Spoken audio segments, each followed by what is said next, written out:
Sarthana police station હદ વિસ્તારમાં ચાલતા દેહ વેપાર પર પોલીસે દરોડા પાડ્યા હતા. ડમી ગ્રાહક મોકલી પોલીસે રેડ કરી હતી, જેમાં બીઆરટીએસ કેનાલ રોડ પાસે પતરાનો ડ્રોમ બનાવીને આ સમગ્ર દેહ વેપારનો કારોબાર ચાલતો હતો. ઓનલાઈન સાડીના વેપારની આડમાં દેહ વેપારનો ધંધો ચાલતો હતો. હાલ પોલીસે રેડ કરી આગળની વધુ કાર્યવાહી હાથ ધરી છે. સુરત શહેરમાં છાના ખૂણે ધમધમતા કૂટણખાનાઓ પોલીસની રહેમ નજર હેઠળ ચાલતા હોવાની વ્યાપક ફરિયાદો ઉઠી રહી છે. તેના પરિણામે પોલીસની સાખ પર અને પોલીસની કાર્યવાહી પર પણ અનેક સવાલો ઉઠી રહ્યા છે. તો દારૂ જેવી બદીઓ પણ વ્યાપક છે, ત્યારે નવી સરકાર રચાતા અને પોલીસને પણ બદીઓ ડામવા કડક આદેશ આપવામાં આવ્યા છે. ત્યારે સરથાણા પોલીસ સ્ટેશનના હદ વિસ્તારમાં જ એક દેહ વેપાર ચાલતો હતો.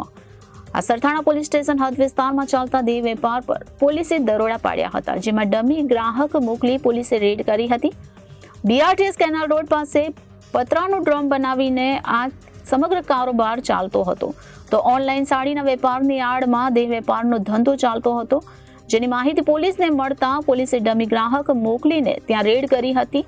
તો આમ સરથાણા પોલીસ સ્ટેશન હદ વિસ્તારમાં ચાલતા દેહ વેપાર પર પોલીસને દરોડા પાડ્યા હતા.